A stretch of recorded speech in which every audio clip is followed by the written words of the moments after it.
दोस्तों, Bihar police exam के लिए 100 क्वेश्चन का प्रैक्टिस सेट देख लीजिए। इसमें सभी अच्छे लेवल का क्वेश्चन है और यहाँ से एग्जाम में क्वेश्चन पूछा जा सकता है।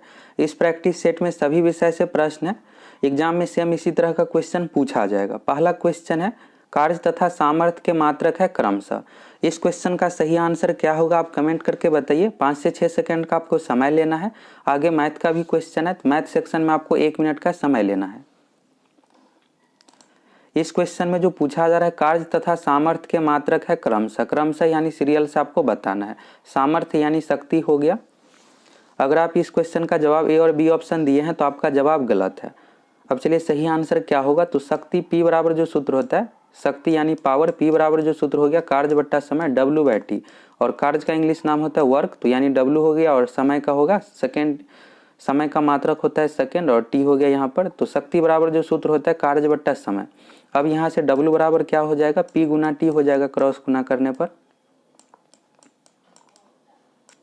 अब चलिए इस क्वेश्चन में पूछा जा रहा है सबसे पहले कार्य का। तो कार्य का यहाँ से क्या हो जाएगा, W बराबर जो हो जाएगा P गुना T। P है यहाँ पर शक्ति का मात्रक, और शक्ति का यहाँ पर क्या होता है, वाट होता है, और T का हो जाएगा सेकेंड, घंटा, ये सभी। तो कार्य का यहाँ से क्या निकल कर आ गया, वाट घंटा आ गया। इसके बाद आपको बताना है सामर्थ्य यानी शक्ति का। P बराबर क्या है, W/T है। W का मात्रक होता है जूल, यानी कार्य का मात्रक है जूल, और T है यहाँ पर तो सेकेंड हो जाएगा, तो जूल प्रति सेकेंड। तो यहाँ से शक्ति का मात्रक आ गया जूल प्रति सेकेंड, और कार्य का आ गया वाट घंटा। वाट घंटा, किलो वाट घंटा, वाट सेकेंड, यह सभी जो है कार्य एवं ऊर्जा का मात्रक है। इसके बाद जूल प्रति सेकेंड, यहाँ से शक्ति का मात्रक आ गया। बिहार पुलिस में होता क्या है कि नॉर्मल नहीं आपसे पूछा जाएगा, सिंपल सा ये नहीं पूछा जाएगा कि कार्य का क्या मात्रक होता है। इस तरह से आपको बनाना पड़ेगा। तो जितने भी बेसिक फॉर्मूला है अगर आपको याद है तो फिर आप आसानी से बना लीजिएगा इस तरह से। तो सही आंसर हो जाएगा वाट घंटा तथा जूल प्रति सेकेंड। अगला क्वेश्चन है, संवेग में परिवर्तन की दर निम्नलिखित में से किसके बराबर होती है। अच्छा सा क्वेश्चन है। संवेग में परिवर्तन की दर निम्नलिखित में से किसके बराबर होती है, यह आपको बताना है इसमें। तो संवेग में परिवर्तन जो होता है आवेग के बराबर, लेकिन यहाँ पर दर दिया हुआ है, यानी टाइम के रिस्पेक्ट में संवेग में चेंज हो रहा है। तो चेंज इन मोमेंटम होता है आवेग इम्पल्स के बराबर, लेकिन दर दिया गया है यानी टाइम के रिस्पेक्ट में, तो बल इसका सही आंसर हो जाएगा, फोर्स के बराबर होता है। अगला क्वेश्चन है, भारत में राज्यों एवं केंद्र शासित प्रदेश की संख्या क्रमशः है। यहाँ से आपको क्लियर नहीं हुआ होगा तो सिंपल सा आपको ये समझना है कि अगर सीधा सा पूछा जाएगा संवेग में परिवर्तन किसके बराबर होता है, तो आवेग के बराबर होता है। अगर यही पूछा जाएगा कि संवेग में परिवर्तन की दर किसके बराबर होता है, तो यह बल के बराबर होता है। चलिए अगला क्वेश्चन है, भारत में राज्यों एवं केंद्र शासित प्रदेश की संख्या क्रमशः है। बेसिक सा क्वेश्चन है, इसका सही जवाब क्या होगा आप कमेंट करके बताइए। अभी वर्तमान में बात करें तो राज्यों की जो टोटल संख्या 8 है, सब केंद्र शासित प्रदेश जो है 9 नहीं 8 है। दादरा नगर हवेली एवं दमन दीव दोनों केंद्र शासित प्रदेश को विलय करके एक बना दिया गया है। तो अब जो है दादरा नगर हवेली एवं दमन दीव एक केंद्र शासित प्रदेश है, और राजधानी दमन है, इसलिए केंद्र शासित प्रदेश 9 से घटकर कितना हो गया, 8 हो गया। राज्यों की संख्या टोटल 28 है और 8 केंद्र शासित प्रदेश है। तो सही आंसर हो जाएगा सी ऑप्शन 28 8। अगला क्वेश्चन, अमीबा और प्रोटोजोआ निम्नलिखित में से किस जगत के अंतर्गत आते हैं। अमीबा, प्रोटोजोआ, यूग्लिना, यह सभी जो है प्रोटिएस्टा के अंतर्गत है। तो प्रोटिएस्टा इस क्वेश्चन का सही आंसर हो जाएगा। अगला क्वेश्चन है, निम्नलिखित में से कौन से कार्बन के अपर रूप है। कार्बन का अपर रूप हीरा एवं ग्रेफाइट तो है ही, और इसके साथ साथ फ्लोरीन भी है। सही आंसर इसका हो जाएगा सभी 1 2 3। यहाँ पर फ्लोरीन नहीं है, फ्लोरीन की परमाणु संख्या F है। फ्लोरीन का जो संकेत होता है F होता है और परमाणु संख्या 9 है। यह फ्लोरीन नहीं है, यहाँ पर फुलेरिन है यह। तो ये आपको याद रखना है अच्छे से, फ्लोरीन यहाँ पर नहीं दिया हुआ, फुलेरिन दिया हुआ है। और एग्जाम में पूछा जाता है कि फुलेरिन का शेप किस तरह से होता है, फुटबॉल की तरह होता है। कई बार एग्जाम में पूछा जाता है। फ्लोरीन की संरचना फुटबॉल के समान होता है। हीरा, ग्रेफाइट, फुलेरिन, यह तीनों जो है कार्बन के अपर रूप है, और एक तत्व है फ्लोरीन। फ्लोरीन की परमाणु संख्या 9 है। ये वाला फ्लोरीन यहाँ पर नहीं है, यह जो है फुलेरिन है। सही आंसर हो जाएगा सभी 1 2 3। अगला क्वेश्चन है, मोपला विद्रोह 1921 कहाँ हुआ। मोपला विद्रोह 1921 जो हुआ था मालाबार। सही आंसर हो जाएगा। राज्य का नाम अगर पूछा जाता है तो केरल होगा सही आंसर। और यह भी याद रख लेना है, वर्ष भी 1921 में हुआ था। अगला क्वेश्चन है, बक्सर के युद्ध के समय बंगाल का नवाब कौन था। अच्छा सा क्वेश्चन है, इसका सही आंसर क्या होगा आप कमेंट करके बताइए।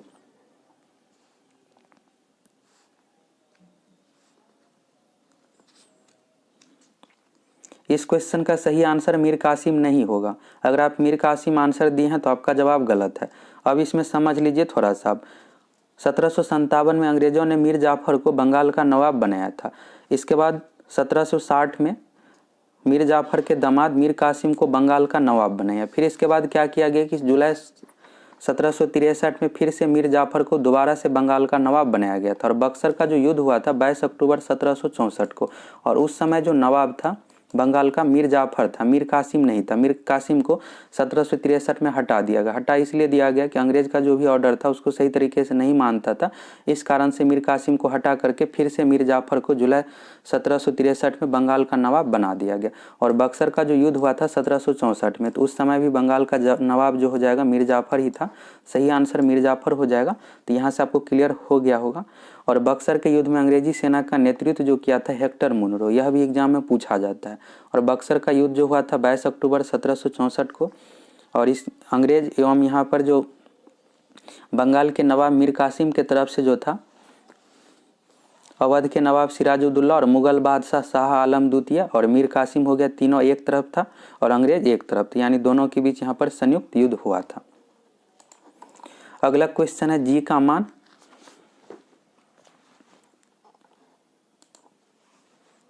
फर्स्ट ऑप्शन में दिया हुआ है विषुवत रेखा पर अधिक और ध्रुवों पर कम होता है, गलत दिया हुआ है। विषुवत रेखा पर क्या होता है कि जी का मान, गुरुत्वीय त्वरण का मान कम होता है और ध्रुवों पर अधिक होता है। एग्जाम में पूछा जाता है कि किसी वस्तु का भार अधिक कहाँ पर होगा, ध्रुवों पर होगा। भार W बराबर जो सूत्र होता है M गुना G होता है। M हो गया यहाँ पर द्रव्यमान, द्रव्यमान सभी जगह समान ही रहता है, लेकिन जी का मान चेंज होते रहता है जगह के अकॉर्डिंग। और ध्रुवों पर जो है जी का मान अधिक होता है, तो यहाँ पर कम दे दिया गया है, गलत दे दिया गया है।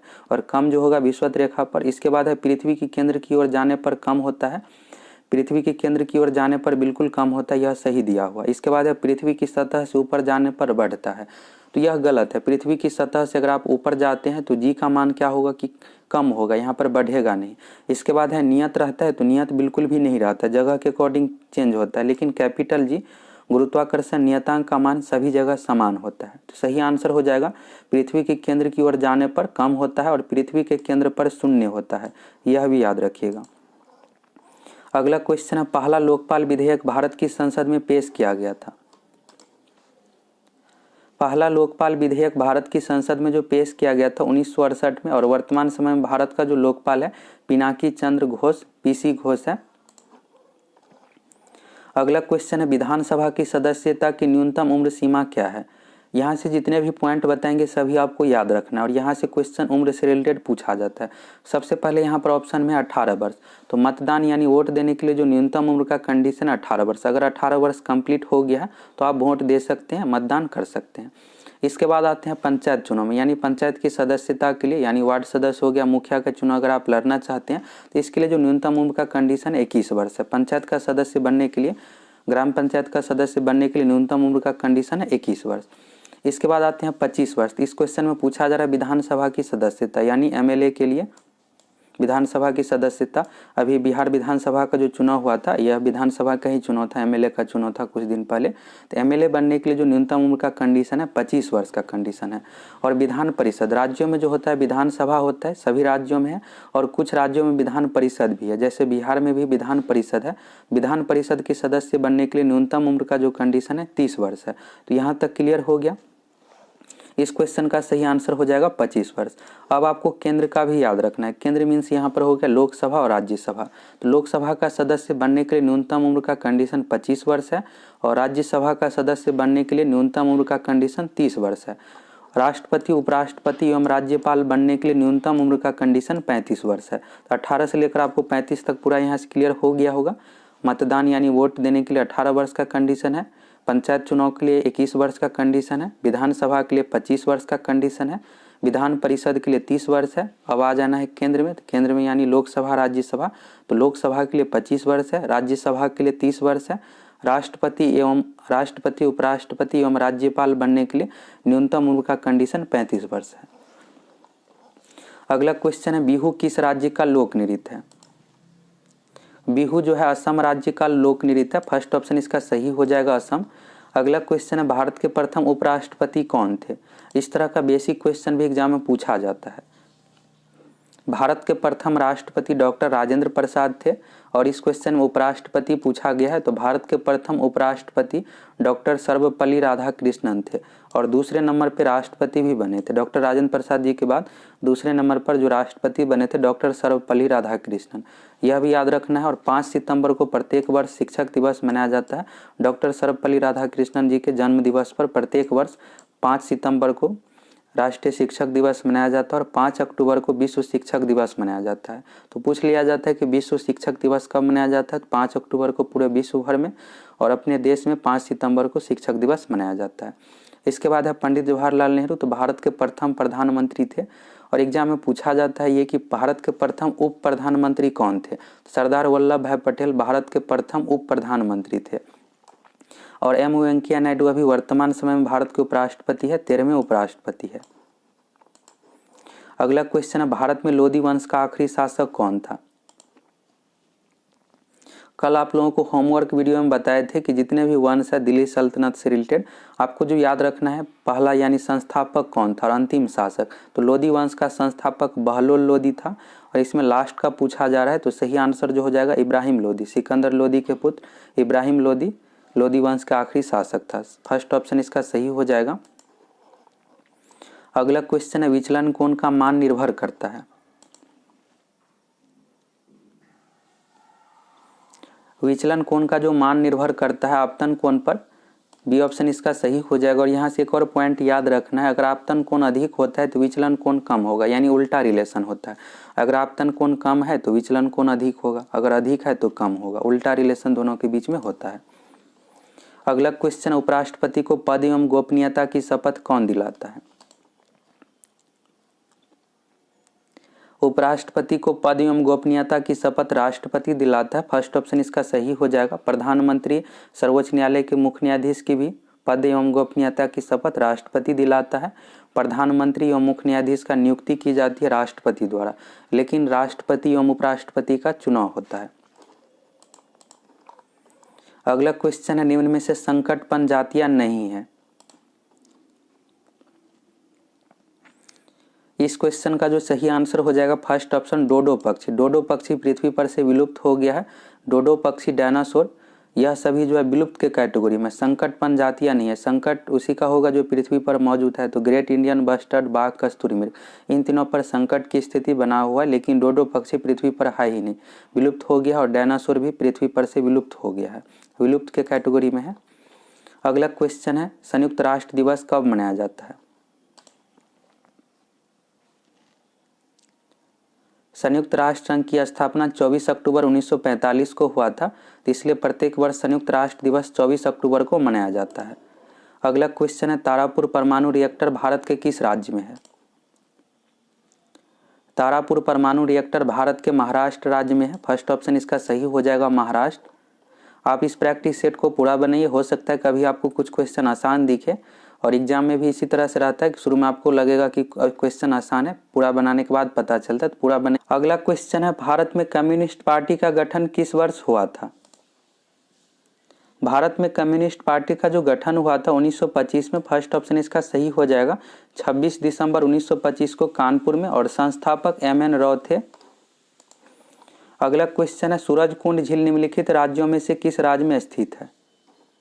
सूरजकुंड झील हरियाणा राज्य के फरीदाबाद जिला में है। ए ऑप्शन इसका सही हो जाएगा। और यहाँ पर सूरजकुंड झील जो है यहाँ पर प्रसिद्ध हस्तशिल्प का मेला लगता है, इस कारण से एग्जाम में यह क्वेश्चन पूछा जाता है। अगला क्वेश्चन है गोल गुंबज भारत के किस राज्य में स्थित है। गोल गुंबज जो है बीजापुर में और बीजापुर कर्नाटक राज्य में है। सही आंसर हो जाएगा कर्नाटक। एक यहाँ से और पॉइंट याद रखना, गोलकुंडा किला कई बार पूछा जाता है। गोलकुंडा किला कहाँ है, तो हैदराबाद में है। अगला क्वेश्चन है भारतीय संविधान का कौन सा अनुच्छेद जीवन की रक्षा और व्यक्तिगत स्वतंत्रता की गारंटी देता है। जीवन की रक्षा और व्यक्तिगत स्वतंत्रता यानी प्राण एवं दैहिक स्वतंत्रता, तो यह जो अनुच्छेद 21 में है। बी ऑप्शन इसका सही हो जाएगा। अनुच्छेद 21 है, यानी अनुच्छेद 21 के कॉम में जो है शिक्षा का अधिकार है। बाद में संशोधन करके ऐड किया गया है। 86वां संविधान संशोधन 2002 द्वारा 6 से 14 वर्ष के बच्चों के लिए निःशुल्क शिक्षा का इसमें प्रावधान किया गया है। यह भी पूछा जाता है। शिक्षा का अधिकार किसमें है? तो अनुच्छेद 21 के क में है। और कब संशोधन हुआ था? तो 2002 में 86वां संविधान संशोधन 2002 द्वारा ऐड किया गया है। अगला क्वेश्चन है लद्दाख श्रेणी के बीच स्थित है। लद्दाख श्रेणी जो है काराकोरम श्रृंखला और जौस्कर पर्वत के बीच स्थित है। बी ऑप्शन इसका सही हो जाएगा। अगला क्वेश्चन है नमक का रासायनिक नाम है। नमक का जो रासायनिक नाम है सोडियम क्लोराइड। डी ऑप्शन इसका सही हो जाएगा। और रासायनिक सूत्र इस तरह से होता है NaCl। अगला क्वेश्चन है भारतीय संविधान के प्रारूप समिति का अध्यक्ष कौन थे? प्रारूप समिति इसका इंग्लिश नाम जो है ड्राफ्ट कमेटी है। कई बार प्रारूप के जगह पर ड्राफ्ट भी दिया हुआ रहता है और दूसरा नाम मसौदा भी है। तो ऐसे भी पूछ लिया जाता है क्वेश्चन भारतीय संविधान के मसौदा समिति का अध्यक्ष कौन थे? इस क्वेश्चन का जो सही आंसर हो जाएगा डॉक्टर भीमराव अंबेडकर। तो इस तरह का भाषा एग्जाम में दे दिया जाता है और आपको पता भी रहेगा फिर भी नहीं बना पाइएगा। तो इसलिए इससे रिलेटेड जो भी है जैसे प्रारूप हो गया, मसौदा हो गया और इंग्लिश नाम हो गया ड्राफ्ट, तो ये भी आपको याद रखना है। अगला क्वेश्चन है 11 डिग्री चैनल निम्नलिखित में से किस द्वीपों समूह को विभाजित करता है? पहला ऑप्शन में दिया हुआ मिनिकॉय और लक्षद्वीप। लक्षद्वीप एवं मिनिकॉय के बीच जो है 9 डिग्री चैनल है। इसके बाद है अंडमान निकोबार। तो अंडमान निकोबार के बीच 10 डिग्री चैनल है। मालदीव मिनिकॉय 8 डिग्री है। और इस क्वेश्चन में 11 डिग्री पूछा गया है तो हो जाएगा अमीनी द्वीप और कन्नूर। तो डी ऑप्शन इसका सही हो जाएगा। यहाँ से जो आपको याद रखना है इस तरह से मालदीव और मिनिकॉय दोनों में यहाँ पर देखिएगा दोनों जगह मौ है। यहाँ भी मौ है और यहाँ भी मौ है और इसके बीच जो है 8 डिग्री चैनल है। 8 यहाँ पर सम है। तो ये याद रखना है आपको कि सम है यानी दोनों जगह समान होना चाहिए। मालदीव मिनिकॉय होना चाहिए। और 9 डिग्री जो है मिनिकॉय और लक्षद्वीप के बीच है। 9 है विषम संख्या, दोनों अलग अलग हो गया। और 10 डिग्री है अंडमान निकोबार के बीच। 11 डिग्री है अमीनी द्वीप और कन्नूर के बीच। अगला क्वेश्चन है लोकसभा में अविश्वास प्रस्ताव पारित होने पर किसे इस्तीफा देना पड़ता है? अविश्वास प्रस्ताव जो लाया जाता है विपक्ष द्वारा और जो बहुमत यहाँ पर सत्तारूढ़ दल रहते हैं उसके द्वारा विश्वास प्रस्ताव लाया जाता है कि हमारे पास बहुमत है। अगर यहाँ पर विश्वास प्रस्ताव नहीं होता है और विश्वास प्रस्ताव अगर पारित हो जाता है तो उस कंडीशन में जो भी यहाँ पर सत्ता में दल है उसको इस्तीफा देना पड़ता है। तो मंत्रिपरिषद हो जाएगा। मंत्रिपरिषद में यहाँ पर प्रधानमंत्री और जितने भी मंत्री है सभी को यहाँ पर पूरे तरीके से इस्तीफा देना पड़ेगा। तो मंत्रिपरिषद इसका सही आंसर होगा। राष्ट्रपति, लोकसभा अध्यक्ष, विपक्ष का नेता, तो इन सभी को इस्तीफा नहीं देना पड़ता। यह जो लाया जाता है विपक्ष द्वारा ही और जो भी सत्ता में उसको इस्तीफा देना पड़ता है। अगला क्वेश्चन है भारत में पहला मुगल सम्राट कौन था?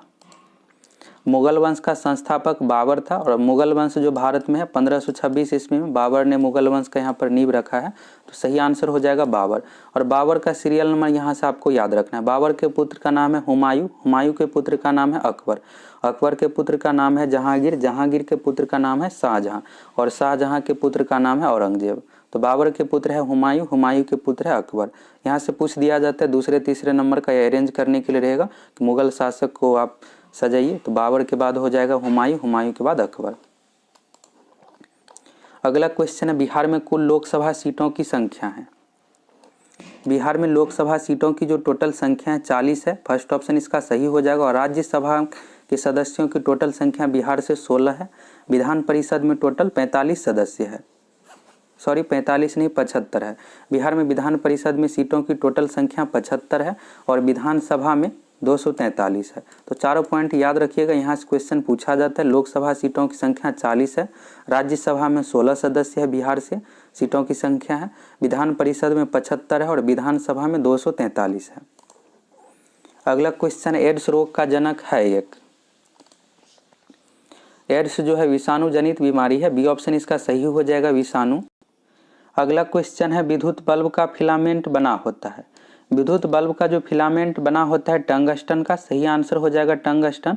और विद्युत हीटर का जो कुंडली बना होता है नाइक्रोम का। और विद्युत बल्ब में आर्गन गैस भरी जाती है। अगला क्वेश्चन है मगध की आरंभिक राजधानी कौन सी थी? मगध की इसमें आरंभिक आपको राजधानी बताना है। मगध की आरंभिक राजधानी जो थी गिरिवर्ज इसका सही आंसर हो जाएगा। गिरिवर्ज के जगह पर राजगीर भी ऑप्शन में दिया हुआ रहता है। दोनों सही है। प्राचीन नाम है गिरिवर्ज। अगला क्वेश्चन है निम्न में से कौन सा आयोग संवैधानिक निकाय नहीं है? संवैधानिक निकाय यानी जिसका संविधान में जिक्र है तो इसमें से जो नहीं है सही आंसर हो जाएगा कर्मचारी चयन आयोग। एसएससी जो है संवैधानिक निकाय नहीं है, एसएससी का संविधान में जिक्र नहीं है। फर्स्ट ऑप्शन में वित्त आयोग, तो वित्त आयोग का अनुच्छेद 280 में वर्णन है। इसके बाद हो जाएगा संघ लोक सेवा आयोग, तो यूपीएससी का भी संविधान में जिक्र है अनुच्छेद 315 से लेकर 323 तक, और चुनाव आयोग का जो वर्णन है अनुच्छेद 324 में। लेकिन एसएससी का जिक्र नहीं है, तो संवैधानिक निकाय नहीं है, यानी गैर संवैधानिक निकाय है। इसके अलावा हो गया योजना आयोग, नीति आयोग, संवैधानिक निकाय नहीं है।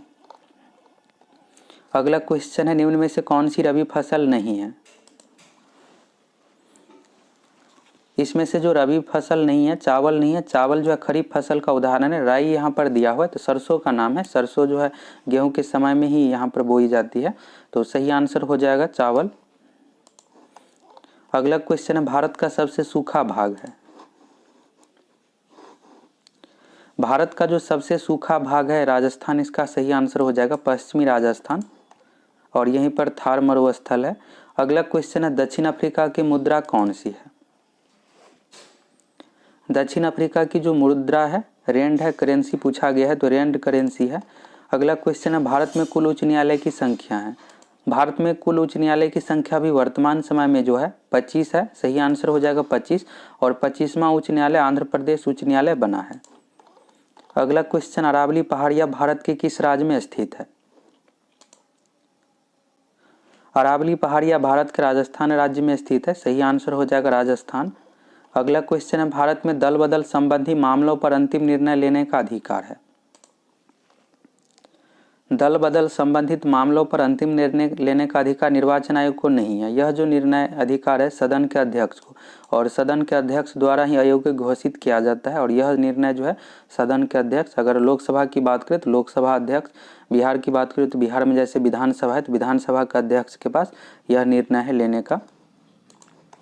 अगला क्वेश्चन राजकोषीय नीति का संबंध है। राजकोषीय नीति का जो संबंध है सरकारी राजस्व और व्यय से। सरकारी राजस्व यानी आमदनी होगी, और व्यय यानी खर्च से। फर्स्ट ऑप्शन इसका सही हो जाएगा। और मुद्रा आपूर्ति प्रबंधन से जो संबंधित है मौद्रिक नीति। अगला क्वेश्चन आत्मनिर्भरता किस योजना का मुख्य उद्देश्य था।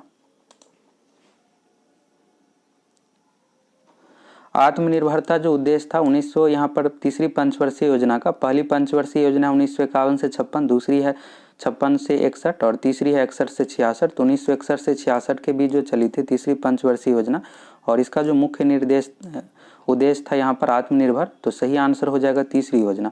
और अभी जो चलाया जा रहा है भारत सरकार द्वारा आत्मनिर्भर भारत, आत्मनिर्भरता यहाँ पर तीसरी योजना का मुख्य उद्देश्य था।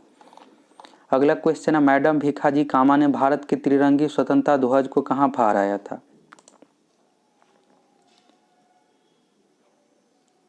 मैडम भीखाजी कामा ने भारत के त्रिरंगी स्वतंत्रता ध्वज को जो फहराया था स्टुटगार्ट में। स्टुटगार्ट जो है जर्मनी में है, और यहाँ पर कई बार जो है स्टुटगार्ट नहीं पूछ करके देश का नाम पूछ दिया जाता है, किस देश में फहराया गया था, तो जर्मनी में। अगला क्वेश्चन है निम्नलिखित में से किस शासक ने चतुर्थ बौद्ध संगीति कश्मीर में आयोजित की। पहला बौद्ध संगीति जो हुआ था राजगीर में, दूसरा वैशाली में, तीसरा पाटलिपुत्र में, और चौथा जो हुआ था कुंडलवन कश्मीर में, और यह जो हुआ था कनिष्क के शासनकाल में। बी ऑप्शन इसका सही हो जाएगा। अगला क्वेश्चन है निम्न में से किस भारतीय दर्शन ने परमाणु सिद्धांत का प्रतिपादन किया। दर्शन यानी पुस्तक का इसमें नाम पूछा गया है। परमाणुवाद का जो जनक कहा जाता है महर्षि कणाद को, भारतीय परमाणुवाद का जनक महर्षि कणाद को कहा जाता है। और यह जो पुस्तक है वैशेषिक, इसका सही आंसर हो जाएगा वैशेषिक दर्शन में इसका जिक्र है। अगर ऋषि का नाम पूछा जाएगा तो कणाद आपको याद रखना है, और दर्शन का नाम पूछा जाएगा तो वैशेषिक। एग्जाम के लिए यह इंपॉर्टेंट है, यहाँ से या तो ऋषि का नाम पूछा जा सकता है या फिर दर्शन का नाम पूछा जा सकता है। अगला क्वेश्चन है पिटरा ड्यूरा निम्न में से किससे संबंधित है। पिटरा ड्यूरा जो संबंधित है दीवारों में अर्धकीमती पत्थर जड़कर फूलों की नक्काशी करना। फर्स्ट ऑप्शन इसका सही हो जाएगा। अगला क्वेश्चन 1831 में बुद्धो भगत के नेतृत्व में कोल विद्रोह किस क्षेत्र में हुआ। 1831 में बुद्धो भगत के नेतृत्व में कोल विद्रोह जो हुआ था झारखंड के सिंहभूम जिला में। बी ऑप्शन इसका सही हो जाएगा। कोल विद्रोह पूछा भी जाता है। कोल विद्रोह का नेतृत्व किसने किया था, बुद्धो भगत ने 1831 में। अगला क्वेश्चन है भारत का 13वां प्रधान बंदरगाह किस राज्य में स्थापित किया जाने वाला है। इस क्वेश्चन का जो सही आंसर हो जाएगा महाराष्ट्र, महाराष्ट्र में स्थापित किया जाएगा। अगला क्वेश्चन है कोलेस्ट्रॉल संश्लेषित होता है, कोलेस्ट्रॉल जो संश्लेषित होता है यकृत द्वारा, सी ऑप्शन इसका सही हो जाएगा। लीवर द्वारा, इंग्लिश नाम यकृत का हुआ लीवर, और इसको जिगर भी कहा जाता है। अगला क्वेश्चन है निम्नलिखित में से कौन सा एक पार्थिव पारितंत्र है। इसमें से जो पार्थिव पारितंत्र है, इस क्वेश्चन का जो सही आंसर हो जाएगा अर्ध शुष्क क्षेत्र। अगला क्वेश्चन है पृथ्वी 4 मिनट में कितने अंश घूम जाती है। अच्छा सा क्वेश्चन है, इस क्वेश्चन का सही आंसर क्या होगा आप कमेंट करके बताइए। 1 डिग्री देशांतर घूमने में जो समय लगता है 4 मिनट का, और यहाँ पर उल्टा दे दिया गया है 4 मिनट में पूछा गया कि कितने डिग्री घूम जाती है, तो सही आंसर हो जाएगा 1 डिग्री। 1 डिग्री देशांतर घूमने में 4 मिनट का समय लगता है, तो 4 मिनट में 1 डिग्री यहाँ पर घूमेगा। सही आंसर 1 डिग्री होगा इसका। अगला क्वेश्चन है 5 ओम, 10 ओम, 15 ओम के 3 प्रतिरोधों को समांतर में जोड़ने पर कुल प्रतिरोध होगा। यहाँ पर समांतर यानी पैरेलल में जोड़ा जा रहा है, तो पैरेलल के लिए जो सूत्र होता है 1/r बराबर R इक्विवेलेंट बराबर 1/r1 plus 1/r2 plus 1/r3, जितना भी दिया हुआ रहेगा सभी को इस तरह से आपको जोड़ते चले जाना है।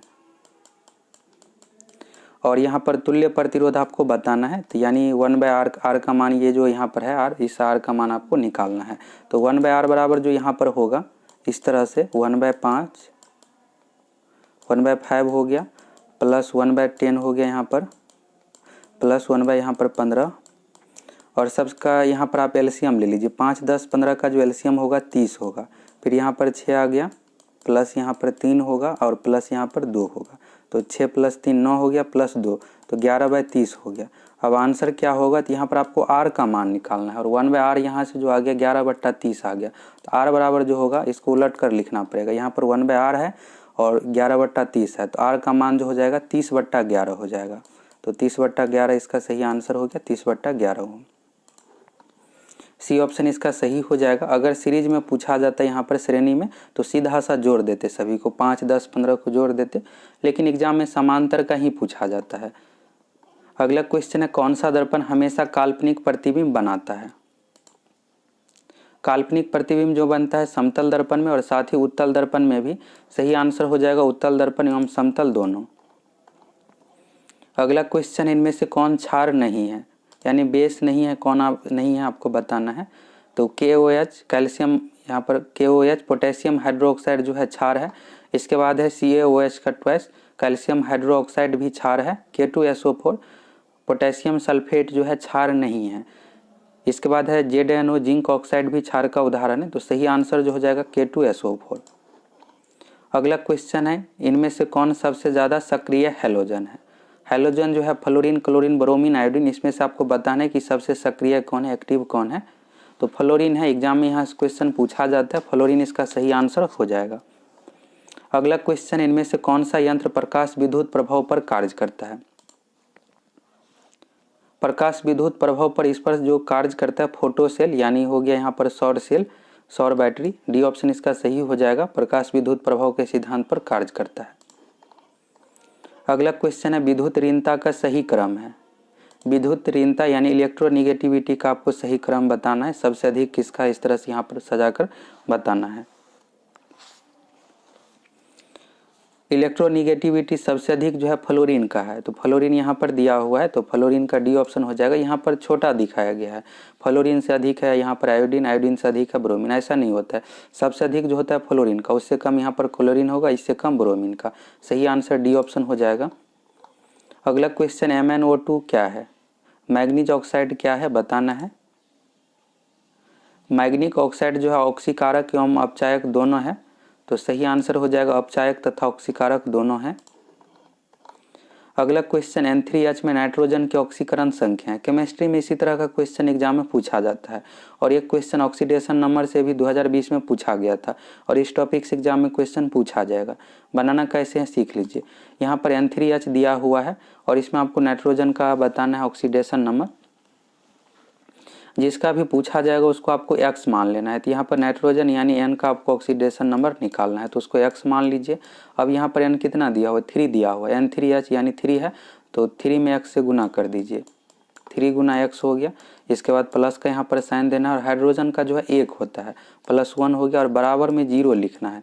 बराबर में 0 हो गया। अब x का मान निकाल दीजिए, यही नाइट्रोजन का ऑक्सीडेशन नंबर हो जाएगा क्योंकि नाइट्रोजन का यहाँ पर x माने हैं।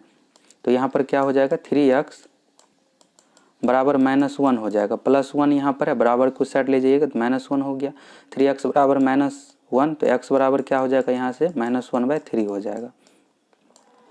सही आंसर जो हो जाएगा इस क्वेश्चन का बी ऑप्शन -1/3, इसका हो गया ऑक्सीडेशन नंबर नाइट्रोजन का। अगला क्वेश्चन निम्न में से तत्व छांटिए। इसमें तत्व कौन सा है बताना है आपको। इस क्वेश्चन का जो सही आंसर हो जाएगा डायमंड यानी हीरा हो जाएगा। हीरा जो है एक ही प्रकार के कार्बन के परमाणुओं से बना है। तत्व का जो परिभाषा है एक ही प्रकार के परमाणुओं से बना होना चाहिए और डायमंड हीरा जो है एक ही प्रकार के कार्बन परमाणुओं से बना हुआ है। तो सही आंसर हो जाएगा डायमंड यानी हीरा। अगला क्वेश्चन है निम्नलिखित में से अनुचुंबकीय पदार्थ है। अनुचुंबकीय पदार्थ पैरामैग्नेटिक आपको बताना है। तो इसमें से प्लेटिनम जो है अनुचुंबकीय पदार्थ का उदाहरण है। अगला क्वेश्चन है ध्वनि ऊर्जा को विद्युत ऊर्जा में बदलता है। ध्वनि ऊर्जा को जो विद्युत ऊर्जा में बदलता है, अच्छा सा क्वेश्चन है। यहाँ से 4 दिया हुआ ऑप्शन में, तो चारों देख लीजिए अच्छे से। फर्स्ट ऑप्शन में लाउड स्पीकर। लाउड स्पीकर के लिए क्या चाहिए कि सबसे पहले बिजली चाहिए, तो विद्युत ऊर्जा को ध्वनि ऊर्जा में चेंज करता है लाउड स्पीकर। और माइक्रोफोन यानी माइक में क्या करते हैं सबसे पहले बोलते हैं, तो यानी ध्वनि को विद्युत ऊर्जा में चेंज करता है। तो सही आंसर हो गया माइक्रोफोन, ध्वनि ऊर्जा को विद्युत ऊर्जा में बदलता है। ट्रांसफार्मर का काम होता है वोल्टेज को चेंज करना, और ट्रांसफार्मर सिर्फ एसी करंट पर काम करता है, डीसी करंट पर काम नहीं करता है। यह भी आपको याद रखना है, एग्जाम में पूछा जाता है। ट्रांसफार्मर लो वोल्टेज को हाई वोल्टेज में चेंज करता है, अगर हाई वोल्टेज है तो उसको लो वोल्टेज में चेंज करेगा, यानी वोल्टेज को चेंज करना ट्रांसफार्मर का काम है। विद्युत मोटर क्या करता है, विद्युत मोटर के लिए सबसे पहले बिजली चाहिए, तो विद्युत ऊर्जा को यांत्रिक ऊर्जा में विद्युत मोटर चेंज करता है। एक होता है डायनेमो, डायनेमो का ही दूसरा नाम जनरेटर भी है। तो जनरेटर का जो काम है यांत्रिक ऊर्जा को विद्युत ऊर्जा में चेंज करना। यहाँ से एक क्वेश्चन एग्जाम में पूछा जाता है। अगला क्वेश्चन है बीज विकसित होता है। बीज जो विकसित होता है बीजांडों में, सही आंसर हो जाएगा इस क्वेश्चन का बीजांड। अगला क्वेश्चन है निम्नलिखित में से कौन सा सुमेलित नहीं है। यहाँ पर फसल दिया हुआ और फसल से संबंधित रोग दिया हुआ है, तो इस टॉपिक से भी एग्जाम में क्वेश्चन पूछा जाता है। फर्स्ट ऑप्शन में है मटर और पाउडरी मिल्ड्यू, सही दिया हुआ है यहाँ पर, यह सुमेलित है। इसके बाद है सेब, तो सेब फसल में अग्नि निर्जा रोग होता है, सही है। मूंगफली में टिक्का रोग, बिहार फॉरेस्ट गार्ड में पूछ लिया गया था यह क्वेश्चन, किस फसल में टिक्का रोग होता है, तो मूंगफली में। और गेहूं में यहाँ पर मिली बग है, तो गलत है। मिली बग जो रोग होता है सरसों फसल में। यहाँ से याद रखिएगा कि मिली बग जो होता है सरसों में, गेहूँ में नहीं होता है। गेहूँ में जो होता है रस्ट रोग, इसको लाल सरंध रोग भी कहा जाता है रस्ट को। तो गेहूं यह जो है यहाँ पर डी ऑप्शन में यह सुमेलित नहीं है। मिलीबग जो है सरसों फसल में होता है और गेहूं में रस्ट रोग होता है। अगला क्वेश्चन है होमोसेपियंस किसका वैज्ञानिक नाम है। होमोसेपियंस मनुष्य का वैज्ञानिक नाम है। ऑप्शन के अकॉर्डिंग इस क्वेश्चन का जो सही आंसर हो जाएगा आधुनिक मानव। अगला क्वेश्चन है निम्नलिखित विटामिनों में से कौन सा एक रक्त के स्कंदन में कार्य करता है। स्कंदन यानी क्लॉटिंग थक्का में कार्य करता है, तो रक्त के थक्का बनाने में जो सहायक है विटामिन के इसका सही आंसर हो गया। अगला क्वेश्चन है निम्नलिखित में से किसकी कोशिका में कोई एंजाइम नहीं होता है। विषाणु के कोशिका में कोई एंजाइम नहीं होता है, सही आंसर जो हो जाएगा विषाणु। अगला क्वेश्चन 122 डिग्री का मान सेल्सियस में होगा। यहाँ से क्वेश्चन एग्जाम में पूछा जाता है और सिंपल सा फ़ारेनहाइट और सेल्सियस में चेंज करने से रिलेटेड एग्जाम में क्वेश्चन पूछा जाता है। तो यहाँ से आपको एक सूत्र याद रखना है, C/5 बराबर जो सूत्र होता है, C है यहाँ पर डिग्री सेल्सियस, F-32/9, F हो गया यहाँ पर फ़ारेनहाइट, F-32/9। अगर आपको यह सूत्र याद है तो बना लीजिएगा, यहाँ से क्वेश्चन एग्जाम में पूछा जाता है। इस सूत्र को आप याद रख लीजिए। C/5 बराबर हो गया F-32/9। अब अप्लाई कैसे करना है तो समझ लीजिए। क्वेश्चन में जो दिया हुआ फ़ारेनहाइट, तो F के जगह पर यहाँ पर मान रख देना है। अगर सेल्सियस दिया हुआ रहता तो C के जगह पर मान रख देते। अब इस तरह से हो गया C/5 बराबर हो गया यहाँ पर F-32/9। F के जगह पर कितना मान है 122 डिग्री फ़ारेनहाइट का मान चेंज करना है, तो 122 - 32 हो गया और 9 हो गया, तो 122 में से 32 घटाइएगा तो कितना हो जाएगा, 90 हो गया, और 90/9 हो गया, 90 में 9 से भाग दीजिएगा तो 10 होगा। अब c/5 बराबर कितना हो गया, 10 हो गया। तो c का मान यहाँ से कितना आ जाएगा, 50 आ जाएगा। 10 में 5 से गुना कीजिएगा तो 50 डिग्री सेल्सियस। यही इस क्वेश्चन का सही आंसर हो गया। सिंपल सा आप सूत्र को याद रखिए, c/5 बराबर होता है F-32/9। जो भी क्वेश्चन में दिया हुआ रहेगा, अगर सेल्सियस में मान दिया हुआ रहेगा 50 डिग्री सेल्सियस का मान फ़ारेनहाइट में बताइए, तो c के जगह पर 50 रख देना और f का मान आ जाएगा। इस इक्वेशन से सिंपल सा बना लेना है आपको। सही आंसर जो हो जाएगा इस क्वेश्चन का 50 डिग्री सेल्सियस। अगला क्वेश्चन है इंग्लिश से संबंधित। क्वेश्चन में कहा जा रहा है choose the appropriate translation for the Hindi sentence given. यहाँ पर एक हिंदी वाक्य दिया हुआ और इसका ट्रांसलेशन क्या होगा बताना है। क्वेश्चन इस तरह से है, भारत के प्रथम राष्ट्रपति डॉक्टर राजेंद्र प्रसाद थे। सभी ऑप्शन को देख लीजिए, सिंपल सा ही ट्रांसलेशन है। इसका सही आंसर क्या होगा आप कमेंट करके बताइए। भारत के प्रथम राष्ट्रपति डॉक्टर राजेंद्र प्रसाद थे। फर्स्ट ऑप्शन नहीं होगा। अगर आप इस क्वेश्चन का आंसर फर्स्ट ऑप्शन दिए हैं तो आपका जवाब गलत है। इसमें दिया हुआ इस तरह से, doctor Rajendra Prasad was the first president of India. इसका मीन्स ये हुआ डॉक्टर राजेंद्र प्रसाद भारत के प्रथम राष्ट्रपति थे, जो कि यहाँ पर उल्टा हो गया। इसमें जो दिया हुआ है भारत के प्रथम राष्ट्रपति, तो पहले भारत के प्रथम राष्ट्रपति होना चाहिए। सही आंसर जो हो जाएगा B option, the first president of India was doctor Rajendra Prasad. और थर्ड ऑप्शन में यहाँ पर इज का प्रयोग है, यहाँ पर था दिया हुआ है तो इज तो बिल्कुल भी नहीं होगा। और यहाँ पर डी ऑप्शन में फर्स्ट शब्द नहीं है, फर्स्ट वर्ड नहीं दिया हुआ, इस कारण से नहीं होगा। तो सही आंसर जो हो जाएगा इस क्वेश्चन का B option, the first president of India was doctor Rajendra Prasad. अगला क्वेश्चन है चूज द करेक्ट सेंटेंस। यहाँ पर 4 वाक्य है, एक ही से संबंधित और सबसे सटीक कौन होगा आपको बताना है। सिंपल सा ही अभी क्वेश्चन है। सही आंसर क्या होगा कमेंट करके बताइए।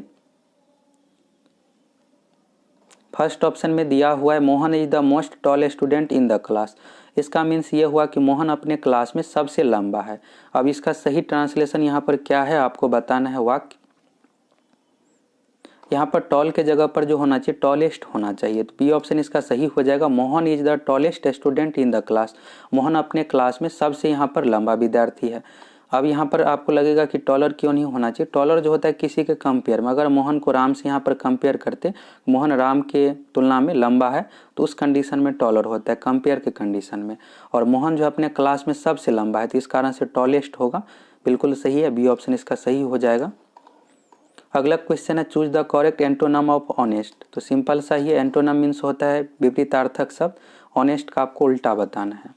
और साइनोनम एक होता है, तो इसके साइनो मीन्स होता है पर्यायवाची और एंटो मीन्स होता है विपरीतार्थक। ऑनेस्ट मीन्स होता है ईमानदार, तो ईमानदार का क्या हो जाएगा विपरीतार्थक शब्द बेईमान हो जाएगा। तो बेईमान जो होता है डिसऑनेस्ट मीन्स, सी ऑप्शन इसका सही हो जाएगा। बाकी यहाँ पर तीनों जो भी स्पेलिंग है सभी गलत है, कोई भी यहाँ पर सही नहीं। इनऑनेस्ट ऐसा मीनिंग नहीं होता है, मीनिंगफुल शब्द नहीं है। और डिसऑनेस्ट बेईमान का है, तो सही आंसर हो जाएगा सी ऑप्शन। अगला क्वेश्चन है choose the correct part of speech of the underline word. Part of speech art है, नॉन पर नॉन एडजेक्टिव वर्ब, उसी से रिलेटेड यहाँ पर आपको बताना है। यहाँ पर एक वाक्य दिया हुआ it is a unique book. Unique क्या है आपको बताना है, इसमें से नॉन एडजेक्टिव एडवर्ब क्या होगा इसमें से बताना है आपको। It is a unique book का मीन्स यह हुआ कि यह एक यूनिक पुस्तक है, यह एक पुस्तक है। और यहाँ पर यूनिक शब्द जो है पुस्तक की यहाँ पर विशेषता बतलाता है, इस कारण से एडजेक्टिव हो जाएगा, विशेषण इसका सही आंसर हो जाएगा। अगर यहाँ पर वेरी शब्द जुड़ जाता है, it is a very unique book, तो उस कंडीशन में वेरी जो होता है एडवर्ब होता, तो यहाँ पर एडजेक्टिव इसका सही आंसर होगा। अगला क्वेश्चन है fill in the blank with giving suitable option we thought. यहाँ पर एक वाक्य दिया हुआ और खाली स्थान में क्या होगा आपको बताना है।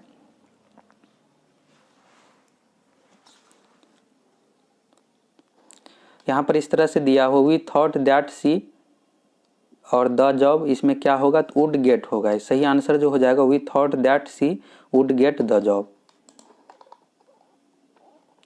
अगला क्वेश्चन है यहाँ पर अंडरलाइन का मीन्स आपको बताना है क्या होगा। यहाँ पर जो वाक्य है इस तरह से they are not yet fully developed, यानी वह अभी पूरी तरह से विकसित नहीं हुआ है, तो क्या होगा बताना है आपको।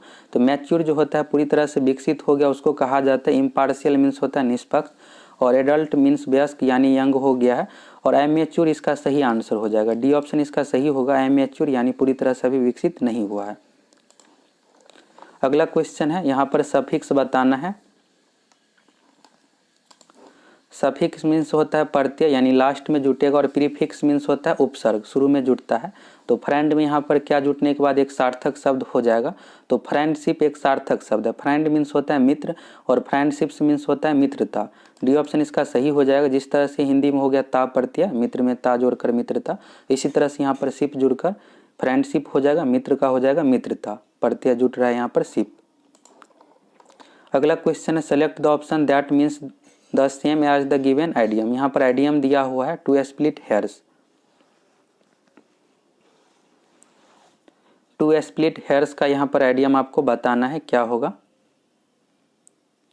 इस क्वेश्चन का जो सही आंसर हो जाएगा, to engage in discussion irrelevant details, C option इसका सही हो जाएगा। अगला क्वेश्चन मैथ से संबंधित है। क्वेश्चन है 81 गुने 82 गुने 83 गुने 89 तक गुना करना है, और इसमें आपको इकाई अंक बताना है। तो इकाई अंक निकालने के लिए आपको 81 गुने 82 से गुना नहीं करना है। यहाँ पर जो आपको लेना है सिर्फ इकाई अंक। 81 में इकाई अंक 1 है, 82 में 2 है, 83 में 3 है, और यहाँ पर क्या होगा कि बीच में 84 भी आएगा, फिर 85 भी आएगा, इस तरह से 89 तक लेना है। तो 1 गुने 2 गुने 3 गुने 4 गुने 5, यहाँ पर इकाई अंक से सिर्फ आपको मतलब है। अब मान लीजिए यहाँ पर 2 में 3 से गुना किए 6 हुआ, 6 में 4 से गुना किए 24 हुआ, 24 तक आप छोड़ दीजिए, भूल जाइए 2 है, 4 सिर्फ लीजिए और आगे गुना करके इस तरह से आपको चेक करना है। और इसमें लॉजिक आपको ये ध्यान रखना है कि यहाँ पर 83 है, इसके बाद 84 है, और यहाँ पर 85 आएगा। यहाँ पर क्या है, 82 में 2 इकाई अंक और यहाँ पर 85 में 5 इकाई अंक है। 2 में आप 5 से गुना कीजिएगा तो कितना हो जाएगा, 10 हो जाएगा, और यहाँ पर इकाई अंक कितना आ गया, 0 आ गया। अब 0 से किसी भी अंक में गुना होगा तो 0 ही आएगा, तो इसलिए इस क्वेश्चन में जो इकाई अंक होगा 0 हो जाएगा। फर्स्ट ऑप्शन इसका सही हो जाएगा। अगर इस तरह का क्वेश्चन पूछा जाता है तो आपको 2 और 5 इसमें ढूंढना है। अगर 2 5 आ गया तो इसका मीन्स ये है कि यहाँ पर 0 होगा। अगर सीरियल से नहीं रहता है, मान लीजिए यहाँ पर 83 से शुरू किया जाता और 89 तक दिया जाता, तब आप क्या करते, 3 में 4 से गुना करने पर 12 होता है, 2 लेते, फिर 2 से आगे नेक्स्ट में गुना करते, इस तरह से आपको गुना कर लेना है। और बहुत टफ नहीं पूछा जाता है क्वेश्चन, ऐसा ही पूछा जाएगा कि आप 1 मिनट में बना लीजिएगा, ये नहीं कि आपको गुना करना पड़ेगा। इस तरह का क्वेश्चन नहीं पूछा जाता, सिर्फ आपको लास्ट से गुना करना है। सही आंसर 0 हो जाएगा। अगला क्वेश्चन है, यदि एक कुएं को 10 श्रमिक 4 दिनों में खोद लेते हैं तो उसी कुएं के आधे दिन में खोदने के लिए कितने श्रमिकों की आवश्यकता होगी। टाइम एंड वर्क से संबंधित यह क्वेश्चन है। 1 मिनट का समय लेकर आप सभी मैथ क्वेश्चन को बनाइए, और कितना क्वेश्चन मैथ में आप बना पाते हैं सही कमेंट कीजिएगा। क्वेश्चन है यहाँ पर, यदि एक कुएं को 10 श्रमिक 4 दिनों में खोद लेता है तो कुएं के आधे दिन में यानी आधे दिन में खोदने के लिए कितने श्रमिक की आवश्यकता है। तो सिंपल से यहाँ पर आप ये निकाल लीजिए कि 1 दिन में कितना श्रमिक की आवश्यकता है। 10 श्रमिक मिलकर 4 दिन में खोदता है, तो अगर 1 दिन में खोदना है तो यहाँ पर सिंपल सा ये समझना है आपको कि अधिक श्रमिक की जरूरत पड़ेगा, तभी अधिक मजदूर रहेगा, तभी 1 दिन में कुआं को खोद पाएगा। अगर 10 आदमी यहाँ पर काम पर लगाया गया है तो 4 दिन लगता है, तो इसका मीन्स ये है कि 40 आदमी अगर लगाएगा काम पर तो 1 ही दिन में कंप्लीट हो जाएगा। तो अगर 1 दिन में काम को कंप्लीट करना है तो इसके लिए कितना श्रमिक चाहिए, 40 चाहिए। अब फिर इसको आधा दिन में कंप्लीट करने के लिए यहाँ पर अधिक चाहिए, यहाँ पर 40 का भी आधा आपको नहीं करना है, अधिक चाहिए, यहाँ पर 2 से गुना करना पड़ेगा। तो 40 में 2 से गुना कर दीजिए 80।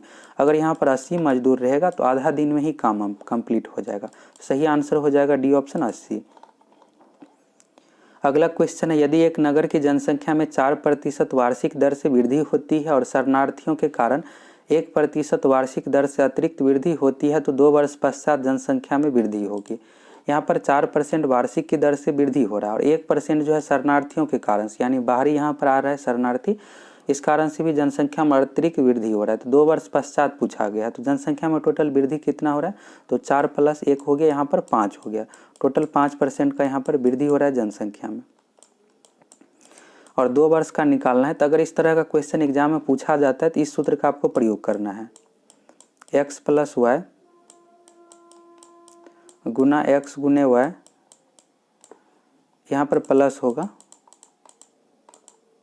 x + y प्लस यहाँ पर हो जाएगा प्लस x गुना y बाय x। और यहाँ पर क्या किया गया है कि दोनों वर्ष में 5% का ही वृद्धि है तो x के जगह पर भी आपको 5 ही लेना और y के जगह पर भी 5 ही लेना। अगर यहाँ पर दिया हुआ रहता है कि पहले वर्ष में 10% वृद्धि है, दूसरे वर्ष में 15% है, तो x के जगह पर 10 लेते, y के जगह पर 15 लेते, इस तरह से बनाना है। तो यहाँ पर 5% ही दोनों वर्ष में वृद्धि हो रहा है, तो 5 + 5 यहाँ पर लिखना है, +5 × 5 बट्टा में हो गया यहाँ पर 100। अब 5 में 5 से गुना कीजिएगा 25 होता है, 25 में 1 से भाग दीजिएगा 0.25 आ जाएगा, और 5 में 5 जोड़िएगा 10 होता है, और 10 में 0.25 जोड़ने पर कितना आ जाएगा, तो 10.25 हो गया। बी ऑप्शन इसका सही हो जाएगा। सही आंसर जो है 10.25%। अगला क्वेश्चन है, यदि एक वृत्त और वर्ग का क्षेत्रफल बराबर है तो वर्ग की भुजा और वृत्त की त्रिज्या का अनुपात क्या होगा। क्षेत्रमिति से संबंधित यह क्वेश्चन है, बनाइए इसका सही आंसर क्या होगा। क्वेश्चन में कहा गया है वृत्त का क्षेत्रफल, वृत्त का क्षेत्रफल होता है πr², और वर्ग का क्षेत्रफल, वर्ग की भुजा अगर a है तो क्षेत्रफल हो जाएगा भुजा स्क्वायर यानी a का स्क्वायर, और आपको यहाँ पर निकालना है वर्ग की भुजा और वृत्त की त्रिज्या का अनुपात, यानी वर्ग की भुजा ऊपर होना चाहिए और वृत्त की त्रिज्या नीचे, इस तरह से आपको रेशियो निकालना है। तो चलिए पहले ले लेते हैं वर्ग का क्षेत्रफल, क्योंकि वर्ग की भुजा यहाँ पर शुरू में लिखा गया है, ये चीज़ आपको ध्यान रखना, अगर नहीं ध्यान दीजिएगा तो फिर बनाइएगा और गलत हो जाएगा।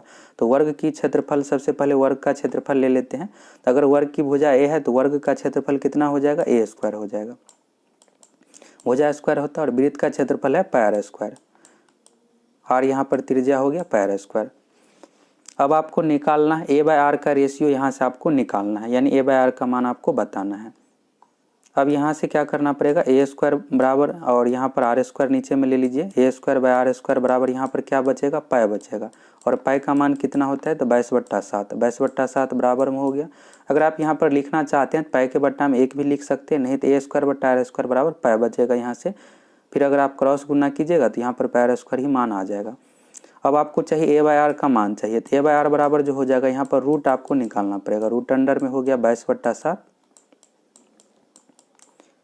अब आप अलग अलग कर दीजिए, √22/√7 हो गया इसका सही आंसर। a/r है यानी a अनुपात r का मान जो यहाँ से हो जाएगा √22 बट्टा में √7, अलग अलग कर लीजिए क्योंकि ऑप्शन में अलग अलग ही दिया हुआ, रेशियो में आपको निकालना है, बट्टा मीन्स रेशियो ही यहाँ पर हो गया, तो सही आंसर हो जाएगा √22 अनुपात √7। अगला क्वेश्चन, एक द्विघाती समीकरण के मूलों का योग -5 और गुणनफल 4 है, तब समीकरण होगा। द्विघात समीकरण से रिलेटेड एग्जाम में क्वेश्चन पूछा जाता है। अब इसको बनाना कैसे समझ लीजिए। द्विघात समीकरण में 2 मूल है, द्विघात है इसलिए इसमें 2 मूल होगा, एक मूल को अल्फा माना जाता है तो दूसरा मूल को बीटा माना जाता है। मूलों का योगफल दिया हुआ मीन्स अल्फा प्लस बीटा का मान हो गया यहाँ पर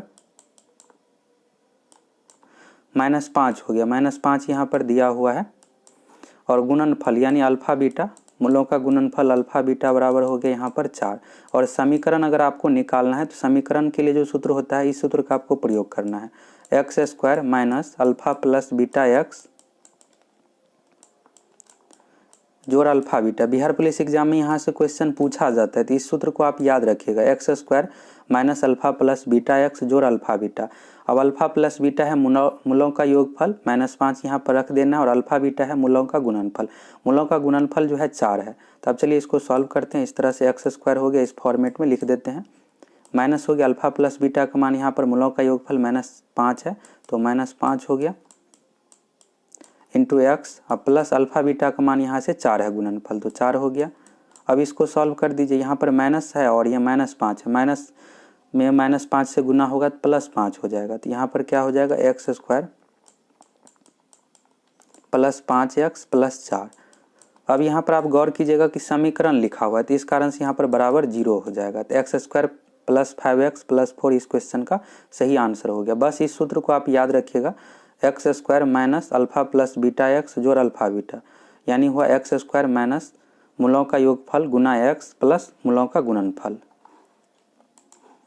सही आंसर जो हो जाएगा इस क्वेश्चन का x² + 5x + 4। अगला क्वेश्चन मैट्रिक्स से रिलेटेड है। एक मैट्रिक्स में a बराबर a' हो तो मैट्रिक्स होगा। यह जो उदाहरण है सिमेट्रिक मैट्रिक्स का, हिंदी नाम हुआ इसका सममितिक मैट्रिक्स। डी ऑप्शन इसका सही हो जाएगा, सिमेट्रिक मैट्रिक्स। अगला क्वेश्चन, एक छात्र ने जितने प्रश्न सही किए उससे दुगुना उसने गलत किए, यदि उसने कुल 48 प्रश्न किए हो तो बताओ सही प्रश्न कितने किए। चलिए अच्छा सा क्वेश्चन है, इसमें आपको बताना है सही प्रश्न कितने किए। तो नहीं पता है तो मान लेते हैं कि सही प्रश्न x किया है। अब क्वेश्चन में कहा गया है कि एक छात्र ने जितने प्रश्न सही किए उससे 2 गुना प्रश्न गलत किए। यहाँ पर x प्रश्न सही किया हुआ और 2 गुना प्रश्न गलत, यानी x का 2 गुना हो गया यहाँ पर 2x। और उसने कुल 48 प्रश्न सही किया, तो सही है x, और उसने कुल 48 प्रश्न किया है, यानी एग्जाम में टोटल 48 क्वेश्चन बनाया है। तो x हो गया सही प्रश्न और गलत कितना हो गया, तो 2x बराबर में रख देना है 48। तो 3x का मान हो गया यहाँ से 48, तो x बराबर जो आ जाएगा 16। और सही प्रश्न माने हैं यहाँ पर x, तो 16 हो गया यहाँ पर सही प्रश्न की संख्या, और गलत प्रश्न हो जाएगा 32। और इस तरह से मिलकर 48 हो गया, तो प्रूव हो रहा है। अगला क्वेश्चन है, 2 पूर्ण संख्याओं का गुणनफल 37 है तो उन संख्याओं के अंतर का वर्गमूल है। इस क्वेश्चन को आप 1-2 मिनट समय लेकर जरूर बनाइए। अच्छा सा क्वेश्चन, अगर एग्जाम में इस तरह का क्वेश्चन पूछ दिया जाएगा तो कैसे बनाना है, आप 2 से 3 मिनट टाइम लेकर जरूर इस क्वेश्चन को खुद से ट्राई कीजिए, फिर आगे का डिस्कशन देखिएगा। क्वेश्चन बहुत टफ नहीं है, थोड़ा सा सोचना है इस क्वेश्चन में। इस क्वेश्चन में कहा जा रहा है 2 पूर्ण संख्याओं का गुणनफल 37 है तो उन संख्याओं के अंतर का वर्गमूल है। यहाँ पर आपको गौर ये करना है कि यहाँ पर गुणनफल जो है 37 दिया हुआ है। 37 जो है अभाज्य संख्या है। अभाज्य संख्या जो है किसी दूसरे से यानी विभाजित नहीं होता और इसका कोई फैक्टर नहीं होगा। फैक्टर जो होगा तो 1 होगा या फिर 37। तो 2 संख्याओं का गुणनफल, तो यहाँ पर जो हो जाएगा पहली संख्या 1 और दूसरी संख्या 37, यही हो गया गुणनफल।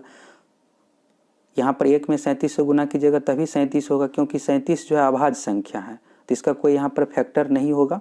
इसके बाद है उन संख्याओं के अंतर का वर्गमूल। अंतर अब आपको निकालना है, पहली संख्या 1 है और दूसरी संख्या यहाँ पर 37 हो गया। अब दोनों का अंतर लीजिएगा तो 37 - 1 कर दीजिए, कितना हो गया, 36 हो गया। अब इसके बाद कहा जा रहा है उन संख्याओं के अंतर का वर्गमूल, यानी 36 का वर्गमूल आपको निकाल देना है, तो 6 आ जाएगा इसका सही आंसर। तो सिंपल सा ही क्वेश्चन है। Bihar SSC inter level mains 25 दिसंबर 2020 को यह क्वेश्चन पूछा गया था, तो 6 इसका सही आंसर हो जाएगा। अगर इस तरह का क्वेश्चन एग्जाम में पूछा जाता है थोड़ा सा सोच लीजिएगा। अगर आप एक्स वाई पर बनाइएगा तो बहुत ज़्यादा यहाँ पर दिक्कत होगा और जल्दी इसका आंसर भी नहीं आएगा। तो 37 इसका सही आंसर हो जाएगा। अगला क्वेश्चन, एक समांतर श्रेणी में यदि S5 बराबर 35 तो S4 बराबर 22 तब 5वां पद होगा। समांतर श्रेणी में S5 का मीन्स ये हुआ कि 5 पदों का योगफल यहाँ पर 35 दिया हुआ है और 4 पदों का योगफल 22 दिया हुआ है। 5वां पद आपको बताना है। चलिए इस क्वेश्चन का भी सही आंसर क्या होगा आप कमेंट करके बताइए। बहुत टफ क्वेश्चन नहीं है, नॉर्मल ही है। समांतर श्रेणी में 5 पद इस तरह से 1 2 3 यहाँ पर लिख रहे हैं, पद लिख रहे हैं। यहाँ पर 1 2 3 हो गया, 4 हो गया और 5 हो गया। सबसे पहले यहाँ पर 5 पदों का योगफल 35 है। 1 से लेकर 5 पदों का योगफल, शुरू से लेकर 5 पदों का योगफल यहाँ पर 35 दिया हुआ है। इसके बाद यहाँ पर दिया हुआ S4 4 पदों का योगफल 22 है। 1 से लेकर 4 पदों का योगफल जो है यहाँ पर 22 है। तो 5वां पद निकालना है। 5वां पद निकालने के लिए सिंपल से आपको क्या करना पड़ेगा, 1 से लेकर 5 तक का योगफल 35 है और 1 से लेकर 4 तक का योगफल 22 है। 5वां पद क्या हो जाएगा, 5 पदों का योगफल माइनस 4 पदों का योगफल। तो 5 पदों का योगफल कितना है, 35 है। 35 में से 22 घटा दीजिए, यही इसका आंसर आ गया। 13 हो गया इसका सही आंसर। बस इस तरह से सिंपल सा ही बना लेना है आपको। 13 हो गया। एग्जाम में क्या होता है कि ज़्यादातर लॉजिकल ही क्वेश्चन पूछा जाता है। ये नहीं है कि आपको बहुत ज़्यादा टफ क्वेश्चन पूछा जाएगा, इसके लिए आपको बहुत ज़्यादा कैलकुलेशन करना है, थोड़ा सा सोचना है। 13 इसका सही आंसर हो जाएगा। अगला क्वेश्चन हिंदी से संबंधित है। क्वेश्चन है कवि का स्त्रीलिंग रूप है। यहाँ से एग्जाम में क्वेश्चन पूछा जाता है कवि का स्त्रीलिंग। यहाँ पर जो बी ऑप्शन में दिया हुआ कवयत्री, यह नहीं है। सही आंसर जो हो जाएगा कवयत्री, क व यहर्षिकार त्र दीर्घिकार। और यहाँ से अच्छे तरीके से स्पेलिंग देख लीजिए। शुद्ध अशुद्ध से रिलेटेड भी यहाँ से क्वेश्चन पूछा जाता है। तो कवि का जो स्त्रीलिंग रूप है कवयत्री है, क व यहर्षिकार त्र दीर्घिकार होता है। अगला क्वेश्चन है दिनकर किस रस के कवि माने जाते हैं। दिनकर वीर रस के कवि माने जाते हैं। सही आंसर हो जाएगा रामधारी सिंह दिनकर जी से रिलेटेड यह क्वेश्चन है, वीर रस इसका सही आंसर हो जाएगा। अगला क्वेश्चन है हार की जीत कहानी के कहानीकार है। हार की जीत जो कहानी है बाबा भारती एवं खड़ग सिंह के बीच। बाबा भारती के पास एक घोड़ा रहता है और खड़ग सिंह उस बाबा भारती से घोड़ा छीन लेता है, बाद में उस घोड़ा को लौटा देता है। इस कहानी में इसी का जिक्र है। तो हार की जीत कहानी के कहानीकार जो है सुदर्शन है। फर्स्ट ऑप्शन इसका सही हो जाएगा। अगला क्वेश्चन है निम्नलिखित में से कौन सा कहानी संग्रह फणीश्वर नाथ रेणु का नहीं है। इसमें से फणीश्वर नाथ रेणु का जो नहीं है, सही आंसर हो जाएगा डी ऑप्शन, गरीबी हटाओ। गरीबी हटाओ जो है रविंद्र काली, आदिम रात्रि की महक, अग्निखोर, अच्छे आदमी, यह सभी कहानी संग्रह जो है फणीश्वर नाथ रेणु का है, लेकिन गरीबी हटाओ नहीं है, रविंद्र काली का यह है। अगला क्वेश्चन है, प्रयत्न के आधार पर लौ किस प्रकार की ध्वनि है। अगर आप वर्णमाला से संबंधित इंपोर्टेंट क्वेश्चन का वीडियो नहीं देखें तो देख लीजिए, वर्णमाला टॉपिक्स एग्जाम में क्वेश्चन पूछा जाता है और यहाँ से 50 इंपोर्टेंट क्वेश्चन करवाए हैं और इसका क्लास भी चैनल पर उपलब्ध है, तो देख लीजिएगा, अच्छे से क्लियर कर लीजिएगा। प्रयत्न के आधार पर लौ जो है पार्श्विक का उदाहरण है, फर्स्ट ऑप्शन इसका सही हो जाएगा। उत्क्षिप्त के अंतर्गत ड ढ होता है, ड हो गया और ढ उत्क्षिप्त के अंतर्गत है। इसके बाद र जो होता है लुंठित होता है, यह भी पूछा जाता है कि र किस प्रकार की ध्वनि है, तो लुंठित है। पार्श्विक का उदाहरण ल है और उत्क्षिप्त का उदाहरण ड ढ है। अगला क्वेश्चन है, न वर्ण का उच्चारण स्थान है, यह छोटा न है यहाँ पर, तो न जो होता है यह ट ठ ड ढ न में होता है, टवर्ग के अंतर्गत, और टवर्ग का जो है यह मूर्धा से संबंधित है, टवर्ग का उच्चारण स्थान मूर्धा है, सही आंसर हो जाएगा मूर्धा। और यहाँ पर वत्सर्य है, तो वत्सर्य जो है मसूढ़ा का यहाँ पर नाम दिया हुआ है, इसी को मसूढ़ा कहा जाता है, दंतमूल भी कहा जाता है। मूर्धा इसका सही आंसर हो जाएगा। और यहाँ पर यह न जो हो गया इस तरह से न, इसका जो उच्चारण स्थान है दंत है। अगला क्वेश्चन है, कूप मंडूक होना का अर्थ है, इसका सही आंसर क्या होगा, आप कमेंट करके बताइए। कूप मंडूक होना का अर्थ इसमें पूछा गया है, तो कूप मीन्स जो होता है कुआं होता है और मंडूक मीन्स होता है मेढक, तो कुएं का मेढक, तो अब आपको पता चल ही जाएगा ऑप्शन के अकॉर्डिंग, अत्यंत सीमित ज्ञान होना, सी ऑप्शन इसका सही हो जाएगा। अगला क्वेश्चन है, नीचे दिए गए शब्द का सही विलोम चुनिए। अर्वाचीन का आपको विलोम बताना है।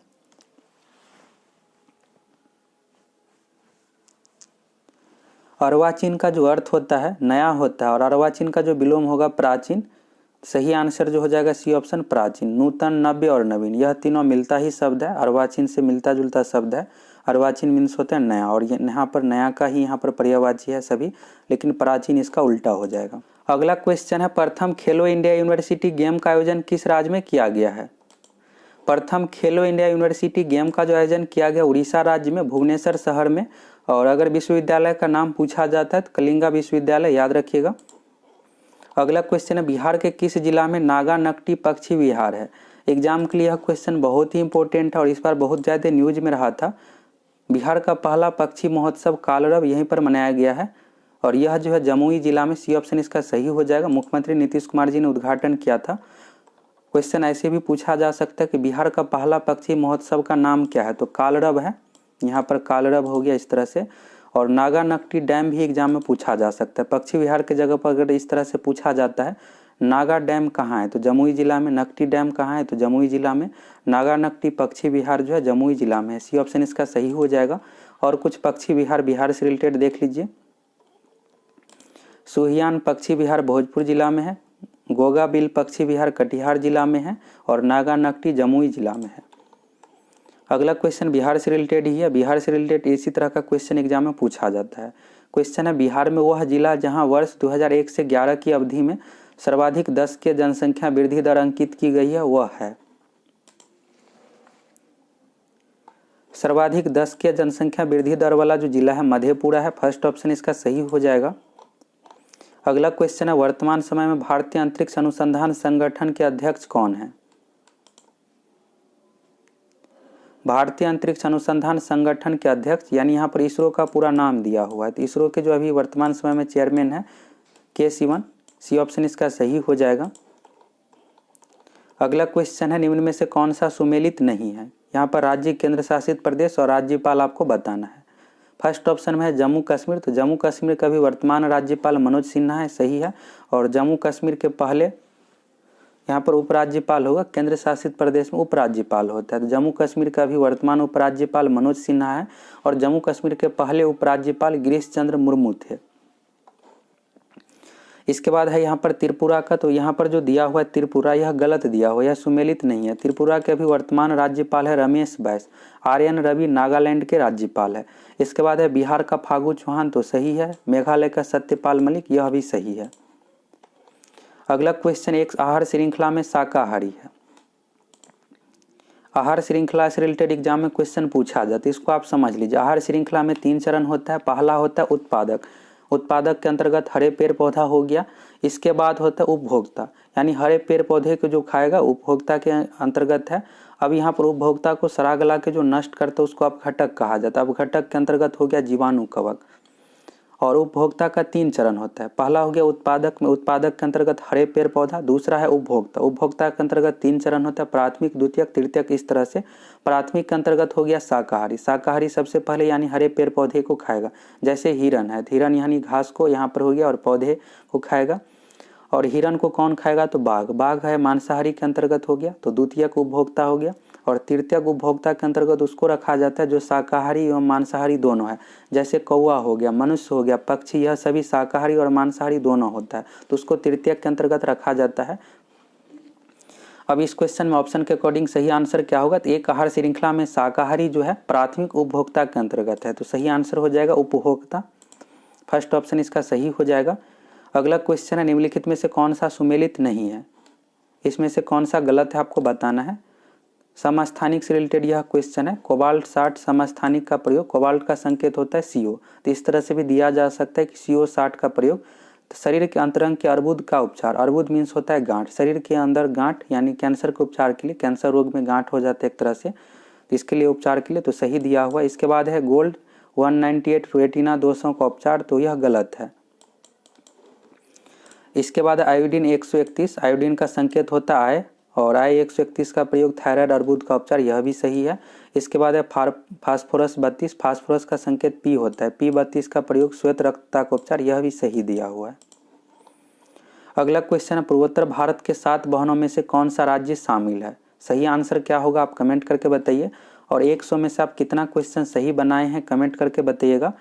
और वीडियो आप लोगों को कैसा लगा कमेंट करके ज़रूर बताइएगा। अगर आप चैनल पर नए हैं तो सब्सक्राइब करके ज़रूर जुड़ जाइए। यहाँ से एग्जाम में क्वेश्चन पूछा जाता है। अभी हाल फिलहाल में जो भी एग्जाम लिया गया है सभी में पूर्वोत्तर भारत की 7 बहनों से रिलेटेड एग्जाम में क्वेश्चन पूछा गया है। तो देख लीजिए 7 बहनों में जो शामिल राज्य है असम, अरुणाचल प्रदेश, मेघालय, मणिपुर, मिजोरम, त्रिपुरा, नागालैंड। सिक्किम, हिमाचल प्रदेश इसमें शामिल नहीं है, असम भी शामिल है, पश्चिम बंगाल शामिल नहीं है। तो यहाँ से 7 नाम याद कर लीजिएगा, एग्जाम के लिए आपका एक क्वेश्चन यहाँ से क्लियर हो जाएगा।